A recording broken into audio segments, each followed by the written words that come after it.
오늘 또 주님을 사모하는 마음 가운데 주의 제단에 나와 하나님께 예배드리는 우리 성도 여러분, 하나님께서 베풀어 주시는 은혜와 축복 받아 누리는 복된 시간이 되시기를 주님의 이름으로 축원을 드립니다.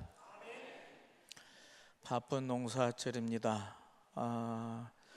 지난주 신방을 하다 보니까 비가 오니까 더 바빠지는 것 같습니다. 비 오기 전에 작물 심느니라고요.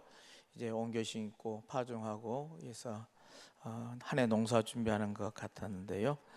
그 바쁨도 이제 아마 고비를 넘어서지 않는가 싶습니다. 무더위가 찾아오고 또 힘들겠지만 이 무더위 또 여름철 건강함으로 잘 이겨내고 승리하는 귀한 믿음들이 되시길 바랍니다. 새 정부가 출범하고 또 대통령의 행보가 언론에 매일 전해집니다. 허니문 기간이라고 하나요? 기대가 크고 또 유독 관심이 가다 보니까 그 행보에 대해서 주목해 보는데요. 기대한 만큼 새로운 정책의 시도들이 긍정적인 평가를 받고 있는 것 같습니다. 여러분이나 저나 다는 알 수 없지만 그러나 피부로 느끼는 거 하나, 대통령이 바뀌니까 달라질 수 있구나 하는 생각들이 하나 있습니다. 뭡니까? 대북 확성기 방송 금지한다. 대통령 한마디에 그냥 아이고야, 저 한마디에 저렇게 바뀔 수가 있네 하는 생각을 가졌습니다. 대통령이 지시에 우리가 대북 방송을 안 하니까 북한도 당장 안 해오는데요. 이렇게 쉬운데, 이렇게 간단한 건데 각을 세우고 대결의 분위기를 몰아가니까 금방 전쟁 날 것처럼 그렇게 긴장 관계가 심해졌고요. 접경지대 주민들은 불안에 살 수밖에 없었고 또 긴장 관계 고조돼서 남북 간의 관계가 어려움을 겪어왔습니다. 정책의 방향이 바뀌니 이렇게 바뀔 수 있구나라는 대표적인 케이스가 하나 이렇게 주어진 건데, 되돌아보면은 윤석열 정부는 비상계엄을 하고 싶어서 그 명분을 얻기에 더 이렇게 남북 간의 갈등을 조장해 오는 것 아닌가 하는 생각도 들고요. 하지만 바뀌고 나니 이렇게 달라질 수 있음을 새삼 느껴보게 되집니다. 또 하나 제 눈에 들어왔던 것은 공무원의 역할들을 강조하고 책임을 강조하는 대통령의 지시사항이었습니다. 이거는 제 말이 아니라 우리 김동당 장로님의 이야기와 공무원들이 보니까요, 대통령이 너무나 행정을 잘한답니다. 기초단체장도 하셨고 성남시장이죠. 경기도 지사까지 하시다 보니까 행정에 공무원들이 해야 할 일 안 해야 될 일이 너무나 속속들 알고 있어서 무슨 일을 지시하면 굉장히 구체적이고 치밀하시답니다. 제가 눈에 띄었던 것은 이제 국가안전 사전 예방 시설 점검하고 지시하는 사항인데, 구체적으로 하나하나 지시한 것들이요, 그리고 거기에 대한 책임성을 묻는 것들이 눈에 확 들어왔습니다.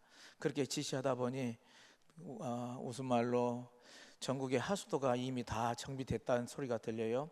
담배곡처가 있는 것도 비가 왔을 때 장마철에 물 빠짐이 잘 되게 하는 것, 아니면 토사가 밀려서 막히지 않는가 살피는 것까지 이미 지시를 했다는 건데, 잘하는 것에 대해서는 인센티브를 주고 못하는 것에는 끝까지 책임을 지게 하겠다는 그 책임성의 강조가 새삼 제 귀에 들려왔습니다. 이런 책임을 진다는 것 중요한 것이죠. 그 행정 공무원인들만이 하는 일이 아니라 우리들의 살아가는 삶에서도 마찬가지일 것입니다. 어느 누구인들 자기가 맡은 책무를 감당하는 일은요 정말 중요하고, 그리고 끝까지 그 책임을 져야 할 것입니다.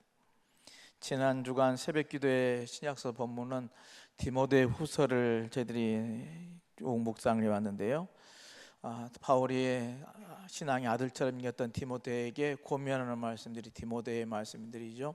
근데 거기에 고면은 네가 맡은 직무를 다하는 말씀이 핵심 요지였습니다. 그리고 바울의 고백은 내가 선한 싸움을 싸우고 나의 달려갈 길을 마치고 믿음을 지켜노라는 그런 바울의 고백인 것이죠. 이렇게 자신의 당당하게 내가 걸어갈 길을 다 걸어왔습니다, 내 책임을 다 감당했습니다라고 고백하는 것은요 정말 중요한 것이고 우리들이 본받아야 할 믿음의 삶이 아닌가 싶습니다. 바울은 이렇게 자신의 삶을 서로 책임을 지고 살아왔던 자신의 삶을 고백하면서요, 디모데에게 너도 그렇게 네 직무를 잘 감당해라고 주시는 말씀이지만, 그것은 디모데에게만 주는 것이 아니라 오늘 우리에게도 주시는 말씀인 줄로 믿습니다. 각자의 삶의 자리에서, 신앙의 자리에서 그 책무를 다하는 일, 그게 정말 중요하고 또한 우리들의 고백이 되어져야 할 줄로 믿습니다. 책임이라는 이 키워드를 생각하면서요, 기독교 윤리신학자 리처드 니버는요, 책임적인 존재라는 그런 책을 썼는데요, 거기에 우리 인간이 갖춰져 있는 대부분 일반적인 것을 세 가지 유형으로 분류를 했습니다. 그리고 소개를 하는데요, 그 하나는 목적지향적인 사람이 있다는 겁니다.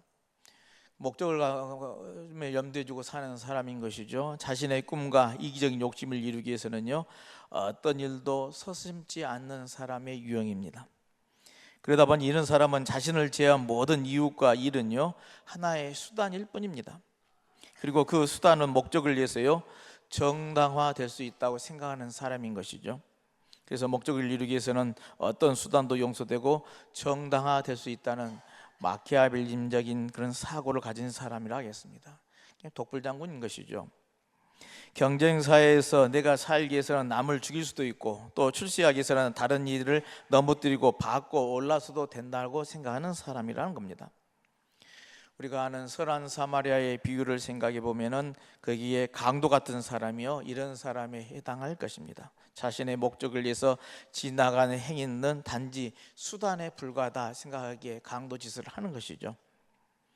둘째 부류는 규칙의 사람입니다. 이런 사람은 공동체나 자신의 규범에 얽매여 있는 사람이라 해서요, 어떤 규범을 만들어 놓고 철저히 지켜가는, 요즘 말로 하면은 지성인이라 칭할 수도 있을 것입니다. 남에게 해를 끼치지도 않고 반면에 손해를 당하지도 않습니다. 경우가 분명한 사람인 것이죠. 이렇게 보면 좋은 사람 같아 보이지만, 그러나 이런 사람에게는 인간적인 매력이라고는 찾아볼 수가 없고요, 이렇게 법을 중요시하고 지켜가는 것을 중요하다 보니까 교조주기로 빠질 확률도 있습니다. 권위적인 이선의 냄새가 풍길 때도 많습니다. 선한 사마리아 사람의 비유에서 분류를 해본다면 레인이나 제사장 같은 사람이 거기에 해당할 것입니다. 이런 사람들 어떻습니까? 강도 만나는 사람이 죽든지 살든지요, 자신에게는 중요하지 않고요, 자신이 알고 있는 율법을 지키는 것만이 최우선으로 여기는 사람이 여기에 해당할 것입니다. 리버의 분류에서 끝으로 너는 책임진 존재를 들었습니다. 이런 사람은 이타적이고 타인에게 책임을 느낄 수 있는 사람들이란 겁니다. 공동체의 괴로움은요, 내 괴로움이고 나 때문이라고 생각하는 사람이라는 겁니다. 이웃의 아픔을 내 아픔으로 여길 줄 아는 사람이 그러하다는 겁니다. 민족의 어려움도, 민족의 순환도, 십자가도 제 것으로 여길 줄 아는 사람인 것이죠. 사회가 잘못된 것도 내 책임이고 내가 잘못돼서 이제 그렇게 되겠구나라고 나와 무관하지 않다고 생각하는 사람이 그렇습니다. 그래서 이런 유형의 사람은 언제나 빚진 자의 심정으로 살아가는 것이죠. 선한 사마리아에 비해서 표현한다면, 나오는 그 분류를 한다면 거기에 선한 사마리아가 여기에 해당할 것입니다. 이웃의 아픔을 내 아픔으로 여길 줄 아는 사람, 이렇게 책임적인 존재로 살아가는 사람, 이런 사람들이 많아질 때 하나님의 나라는 빨리 이 땅에 이루어지게 되게 될 줄로 믿습니다. 옛날 광고 중에 순간의 선택이 10년을 결정한다라고 기업 광고가 유명한 적이 있습니다. 우리들이 쓰는 가전제품을 한번 선택하면은 유행에 따라 그게 쉽게 바꿀 수가 있는 건 아니잖아요. 그 가전제품은 보통 기계라서 10여 년을 쓸 수 있는데, 한번 또 비싸니까 한번 사면은 10년을 쓰니까 그 선택을 잘해야 된다는 광고였던 것이죠. 물론 선택하는 순간 망설이게 됩니다. 이렇게 한번 사면은 10년을 써야 하니까요. 결정이 내리기까지 회사가 좋은 회사인지, 신용도가 있는 것인지, 아니면 그 물품이 튼튼한 것인지, 내구성이 있는지, 또는 디자인은 예쁜 것인가, 또 AS는 잘 되는가, 가격은 이게 착한 가격인가 등등 따져보게 되집니다. 세심하게 고려를 하게 되지죠. 어떤 데는 비슷한 조건으로 인해서 어떤 걸 사야 할지 알지 못하는 어려움을 겪기도 합니다. 가정에서 사용하는 물품을 결정하는 데만 어려움이 있는 것은 아니죠. 우리가 살아가는 생활을 하나씩 이제 분리해서 보면요, 수많은 사건들로, 선택의 사건들로 이어져 가고 있음을 우리는 알 수가 있습니다. 여러분들의 아침에 일어나서 주부들은 무슨 걱정합니까? 뭔가를 선택을 해야죠. 아침밥을 뭘로 차릴 것인가가 1번 고민이겠죠. 출근하는 사람들은 이제 무슨 옷을 입고 출근할 것인가가 고민이 되겠죠. 머리는 어떤 모습으로, 또 신발은 어떤 모습으로, 패션을 어떻게 할 것인가가 하나하나 다 선택을 해야만 합니다. 아침에 출근하면서 맨 넥타이가 마음에 들지 않는다고 다시 집에 와서 바꿔 매지는 않습니다. 다음 날 바꾸게 되지만 그날 하루의 선택은요, 스스로가 책임을 지게 될 수밖에 없는 것이죠. 내가 선택했으면 이제 그 책임을 지는 것이라는 이야기입니다. 그러나 생활 속에서의 선택의 경우는 이렇게 물을 수 있고 그 다음 날 되면은 바꿀 수도 있는 것이죠. 그 선택은 날마다 똑같을 수는 아니니까 바꿔서 할 수도 있습니다. 그러나 생명과 연관된 길의 선택은 다르다는 겁니다. 왜요? 순간의 선택이 영혼을 결정하기 때문에 그렇습니다. 근데 우리는 그러한 선택을 하고 살아갈 수밖에 없다는 겁니다. 성경은 우리들의 믿음의 걸음 앞에 항상 두 길이 있음을 밝히고 있습니다. 하나는 생명, 구원, 축복으로 이어진 길이고요, 다른 하나는 죽음, 심판, 저주로 이어진 길이라는 겁니다. 당연히 전자의 길은 행복한 삶인 것이고 후자의 길은 불행한 삶이라 할 수 있을 것입니다. 이렇게 분명하게 생명과 축복의 길을 있고 또 저주와 심판의 길, 멸망의 길이 이제 이 죽음의 길이 놓여진다면 어느 누구인들 생명의 길을 택하는 것은 당연한 일입니다. 그리고 죽음으로 이어진 길은 아무도 가지 않는 것은 당연한 일인 것이죠. 그렇게 죽음의 길을 택한 사람은 아무도 없을 것입니다. 그렇지만 이렇게 자명하고 당연한 현실을 보면은요, 당연한데요, 현실을 보면은요, 사망의 길을 걸으면서요 고통을 당하는 사람들이 너무나 많더라는 겁니다. 그 길에 뻔히 가면은 죽음의 길이고 이게 사망의 길인데 그 길을 가고 있는 사람이 있다는 것이죠. 왜 이렇게 되는 것일까요? 우리가 갈림길에 설 때요, 죽음으로 인도하는 길이요, 생명으로 이어진 길처럼 위장되어 보이더라는 겁니다. 그 길이 우리가 믿음의 눈으로 보서 볼 줄 아는 사람들은 저 길은 분명히 죽음의 길, 사망인 줄 아는데 다른 사람들, 그것을 모르는 사람들 눈으로는요 그것이 생명의 길처럼 보여지더라는 겁니다. 그것처럼 유혹하더라는 겁니다. 그러니 거기에 빠져들고 그 길을 가는 것이죠. 우리는 오늘 우리에게 주신 이 세 본문에서요 생명의 길을 걷게 하시는 성령을 경험하게 되집니다. 신명기의 말씀은 가나안에 들어가서 하나님의 말씀에 순종하게 될 때 생명과 복을 누리게 됨을 약속을 하고 있습니다. 바울서신은 성령의 인도하심에 따라 육체의 욕망을 거스려 살할 때 성령의 열매를 맺게 된다고 그 길로 가라고 권면을 합니다. 복음서에서 주의 말씀을 따르며 살 때 30배, 60배, 100배 결실을 맺는 그런 씨앗이 될 수 있음을 우리에게 강조를 하고 있습니다. 이 세 본문의 말씀을 하나하나 묵상을 해보는데요, 신명기는 모세의 마지막 설교입니다. 출애굽을 해서 40년간 광야 생활을 통하여서 이스라엘 백성들 속속들이 알고 있는 것이 모세 아니겠습니까? 말썽도 많이 일으켰고 불평도 많은 백성들이었습니다. 그래도 너무나 40년간 같이 광야의 생활을 해왔기 때문에 정이 깊이 들었죠. 모세는 자신이 가나안 땅에 들어가지 못할 것을 알고 있었습니다. 그럼에도 불구하고 자신은 들어가지 않지만 이제 앞으로 들어가게 될 이 백성들에게 당부하는 말이요, 이 신명기 속에 가득 들어있더란 겁니다. 마지막 이 가나안 땅을 향해 갈 때 백성들에게 마지막 당부하고 싶은 말들이요, 신명기서에 쭉 기록해 놨는데요, 전체적으로 볼 때 길 떠나는 자녀를 걱정하는 부모의 심정이 잘 나타나 있습니다. 부모들이 어린 자녀들이 객지에 나갈 때 늘 당부하는 말들이 있죠. 너희 세상 나가서 조심해라 당부합니다. 또 자울 잘 살펴라, 친구 잘 사귀어라, 나쁜 꼬임에 빠지지 말아라, 어려운 일 생기면 도움을 요청해라, 또 기도 생활 잘하고 주일 성수를 잘 지키고 꼭 지켜라, 반복하면서 당부하는 부모 같은 마음이에요. 신명기서의 전체 그 밑바닥에 쭉 깔려 있더라는 겁니다. 몇 군데 살펴보면 신명기 6장 1절 말씀이요, 표준 세번역으로 우리가 읽어봅니다. 함께 읽어보실까요? 이것은 주 너희 하나님이 너에게 가르치라고 나에게 명하신 명령과 규례와 법도이다. 너희는 건너가서 차지할 땅에서 이것을 지켜라. 아멘. 명령과 규례와 법도 전부 다 하나님의 말씀이죠. 하나님의 말씀을 잘 지켜 행하라 라는 당부의 말입니다. 또 하나 볼까요? 6장 12절 말씀 함께 읽습니다. 너희가 그렇게 될 때 너희는 이집트 땅 종살하던 집에서 너희를 이끌어내신 주를 잊지 않게 주의하라. 아멘. 하나님의 인도하심을, 하나님이 이끌어서 너희들이 이제 가나안 땅에 들어간 건데 그것을 꼭 잊지 말고 기억하라 하는 당부의 말입니다. 우상 숭배들을 하지 않도록 하나님의 계명을 잘 지키고 순종하도록 계속해서 반복하면서 이제 이스라엘 백성들에게 요구를 합니다. 모세가 왜 이스라엘 백성들에게 반복하면서 이 말씀, 하나님의 말씀을 잘 지켜 행하라 라고 생명의 길로 가라 하라고 강조를 하고 있는 겁니까? 그것은 하나님께서 이스라엘 앞에 망할 길과 잘 살 길, 이 두 길을 두었더라는 겁니다. 이미 이게 주어져 있는데 너희들이 어느 길을 선택할 것인가 선택해야 하는 건데 택하라는 겁니다. 11장 26절에서는요, 보아라 내가 오늘 너희 앞에 복과 저주를 내놓는다라고 분명하게 선언을 합니다.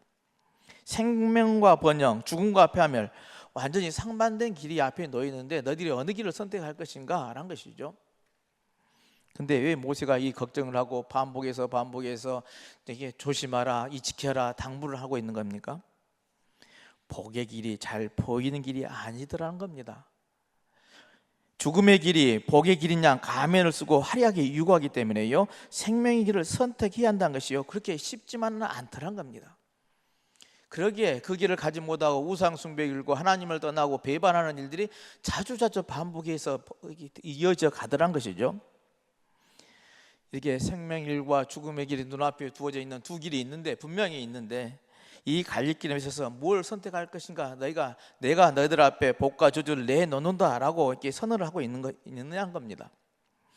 이 갈림길에 있어서 믿음의 눈을 가질 때만이요 바른 선택을 할 수가 있다는 겁니다. 이 믿음의 눈이 없으면 그 길을 분별하지 못하고 선택하지 못하고요, 눈에 보이는 것은 내가 편하고 쉽게 갈 수 있는 넓은 길만 보이니까 쉽게 편한 길을 선택하게 되지 있더란 겁니다. 그것을 모세는 하나님을 사랑하고 그의 길을 따라가며 그의 명령과 규례와 법들을 지키는 삶에서 찾았다는 것이죠.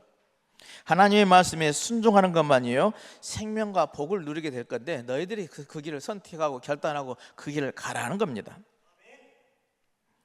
복과 저주, 잘 살 길과 망할 길, 이 갈림길에서 믿음의 눈으로 바라보는 우리 신앙인들이 되시길 바랍니다. 죽음의 길이 아닌 생명의 길을 택하시길 바랍니다. 하나님의 말씀에 따라 순종하면서 생명과 복을 누리시기를 다시 한번 주님의 이름으로 축원을 드립니다. 사도 바울도 모세와 같은 심정으로 말을 합니다. 예수를 믿기로 하고 교회에서 신앙생활을 시작하게 되면 누구나 이 갈림길에 서게 된다는 겁니다. 사도 바울이 바라보기에 이 대부분의 세상 사람들의 삶이요 육체의 욕망에 따라 사는 삶을 살고 있다는 겁니다. 내 욕구를 충족하기 위해서, 내가 더 많은 것을 가지기 위해서 이 육체의 욕망에 따라 세상을 살아가고 있다는 것이죠. 그런데 이제 믿음 생활하는 새 생명을 얻고 구원의 은총 안에 사는 사람들은 새 다짐으로 새 삶을 살아가야 한다는 겁니다. 그렇기 때문에 지금까지 살아오던 세상의 삶과요 믿음 생활 사이에요 갈등하게 된다는 것은 너무나 당연하다고 지적을 합니다. 왜냐하면 바울의 설명대로 육체의 욕망에 따르는 세상의 삶과요 성령에 따르는 믿음 생활은요 서로 적대적이고 상반된 길로 안내기 때문에요 충돌할 수밖에 없다는 것이죠. 우리들이 이제 예수를 그리스도로 고백하고 영접하는 믿음의 삶을 살기로 작정했다면 성령이 이끄는 삶을 살아가는 것이 당연한 일이란 겁니다. 그런데 세상에서 살아가는 삶의 기쁨이 내게 욕구를 충족해 주는 것이 더 좋기에 육체의 욕망에 따라 사는 그런 길은 그것은 멸망의 길이라는 것이죠. 믿음의 길을 걷겠다고 결단하면 지금까지 하는 다른 생활을 해야 한다는 겁니다. 하나님께 예배하는 이 주일 성수를 해야 하는 것이고요. 하나님께 모든 것이 하나님 것이기에 내게 얻어진 것을 소득의 10을 하나님께 바치는 것은 당연히 해야 하는 것이고요. 말씀을 배우고 실천하면서 기도 생활도 빠뜨려서는 안 될 일입니다. 우리들이 걸어갈 믿음의 길인 것이죠. 그런데 옛날에 하나님을 알지 못하고 살아오던 그 모습대로 그대로 살아간다면 안 된다는 겁니다. 옛사람의 생활을 버리고 그리스도의 삶으로서의 새 생활을 해가는 것이 당연하다는 이야기입니다. 그래, 우리가 옛날에 살아온 일을 살아왔던 내 삶에서 이제 예수를 믿고 새 사람이 됐다면 새로운 삶을 살아야 돼 라고 내 머릿속으로는 알지만, 그러나 그게 말처럼 쉽지 않은 것이 또한 현실이라는 겁니다. 세상을 살아보니 많은 세상 사람도 어울리는 것이고요, 조금 편하게 쉽게 살고자 유혹을 합니다. 놀고도 쉽고 편하기도 쉽습니다. 적당한 선에서 신앙생활과 세상에 살던 습관이요 타협하기를 원합니다. 그래, 괜찮아, 그 정도는 괜찮아, 빠져도 괜찮아, 안 해도 괜찮아 라고 유혹을 합니다.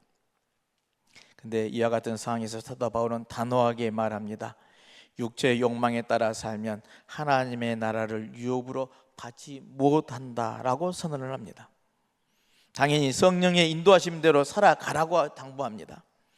성령의 이끄신 대로 성령의 이끌림에 받아서 그 믿음의 길로 가야 해요. 그게 생명의 길이란 것이죠. 그렇게 살아가야 사랑이 있고 기쁨과 평화, 인내, 친절, 선함, 신실, 온유, 절제, 성령의 9가지 열매를 맺을 수 있다는 겁니다. 그러니 너희들이 너희의 육체의 욕망에 따라 살지 말고 성령의 이끄심에 따라 성령의 열매를 맺고 살아가라라고 요구를 하고 있는 것이죠. 이 선택, 이 결단만이 썩은 물을 거슬러 헤엄쳐 올라가서요 생명을 얻는 길이로 갈 수 있다는 겁니다. 절대로 양보하거나 물러서면은요 그 길은 얻을 수가 없다는 것이죠. 그 길을 갈 수가 없다는 겁니다. 그러니 너희들이 결단하라는 겁니다. 사도 바울의 가르침은 그러기에 모세의 길을 따른 것과 똑같습니다. 성령의 인도하심에 따라 육체의 욕망을 거슬러 나아가야만 합니다. 생명길로 그래야 생명길로 나아갈 수 있고 성령의 열매를 맺게 되어진다는 것이죠. 여러분, 성령의 인도하심에 따라 생명의 길로 나아가는 귀한 믿음들이 되시기를 다시 한번 주님의 이름으로 축원을 드립니다. 마지막 복음서의 마가복음의 비유는요 씨앗의 실패와 성공의 이야기죠. 씨 뿌리는 사람, 우리들이 잘 아는 이야기입니다. 씨 뿌리는 사람이 씨를 뿌리는데 덜어는 길가에 떨어지고 어떤 씨는 흙이 많지 않은 돌짝바위에 떨어지고 덜어는 가시덤불에 떨어졌다는 겁니다. 그리고 어떤 씨들은 좋은 땅에 떨어져서 30배, 60배, 100배의 결실을 맺었다는 이야기죠. 내용의 핵심은 이런데요, 이 비유는 지금껏 말씀을 받는 쪽, 다시 말해서 그 땅 밭에 초점을 두었습니다. 그리고 생각하고 많은 고면을 우리들이 받았죠. 길가시에 떨어진 씨앗은 새들이 먹어버리듯 말씀을 들 때 사탄이 와서 말씀을 빼앗아 간다고 해석을 했고요, 돌적밭에 뿌려진 씨는 말씀을 기쁘게 받기는 하지만은 뿌리가 없어서 곧 말라버리는 사람들을 상징한다고 그랬고요, 가시떨기에 뿌려진 씨는 세상의 염려와 재물의 유혹 등으로 말씀을 막아서 결실을 못한다는 겁니다. 그러니 좋은 땅을 만들었어요. 좋은 땅을 만들어야 한다라고 교훈을 하고 있는 것이죠. 근데 사람들에 의해서 좋은 땅을 만들기 위해서요 길과 같은 마음은요 성령의 전기로 갈아엎으라고 했고요, 돌짝밭은 마음밭은 성령의 다이나마트로요 터뜨려야 한다고 했고요, 가시떨기는요 성령의 불길로 태워야 한다고 했습니다. 성령으로 거듭나서 좋은 땅을 만들라는 것이 그동안의 교훈이라 하겠습니다. 그래야 좋은 땅이 되어지고 그리고 풍성한 열매를 맺을 수 있다는 것이죠. 기존적으로 우리들이 해석해왔던 이 말씀에 저는 한 부분을 더 추가하고자 합니다. 여기서 간과할 수 없는 것은요 씨 뿌리는 사람의 책임이라 하겠습니다. 오늘 책임에 대해서 키워드로 삼았는데요, 귀한 씨앗을 아무데나 뿌릴 수는 없습니다. 그런 것이죠. 우리 농사꾼들은 씨 뿌릴 때 아무데나 막 뿌리지는 않습니다. 정말 좋은 땅에 정성껏, 그것도 매달씩 여기 숫자에 맞춰서 이제 정성껏 심죠. 씨는 열매를 맺게 하고 거두기에서 뿌린 것이기 때문에요 신중하고 최선을 다해서 뿌려야만 합니다. 비록 본문의 말씀처럼 뿌려진 씨 가운데 4분의 1만이 결실을 한다 할지라도요 우리는 낙심 많고 뿌려야 될 줄로 믿습니다. 이 씨 뿌리는 비유는 복음의 전도의 모양이죠. 우리가 씨를 뿌려서 복음을 전해야 한다는 겁니다. 왜냐하면 하나님께서 그것으로 이 미진한 부분을 채울 수 있기 때문에 알기 때문에 우리는 씨 뿌리는 자의 역할, 그 책무를 다 감당해야 될 줄로 믿습니다. 따라서 우리는 선을 행하다가 낙심하지 말아야 합니다. 이 씨를 뿌려서 얼마나 거두어 드릴까, 이 복음을 전한다 해서 내 말이 얼마나 먹혀 들어갈까 고민할 필요가 없습니다. 씨 뿌리는 자의 책무는 전하는 자의 책무이기 때문에요, 최선을 다해서 전하면 된다는 겁니다. 런던에 있는 성 바울 대성당 벽에요, 바넷의 기념판이 붙어 있다고 합니다. 이 바넷이라는 분은 비명굴에서 평생을 바친 인물인데요, 그곳에 씨 뿌리는 사람의 그림이 그려져 있다 합니다. 그리고 그 밑에 의미심장한 글씨가 써 있습니다. 띄워주실까요? 한번 읽어보겠습니다. 새들 때문에 씨 뿌리기를 두려워하지 말라. 아멘.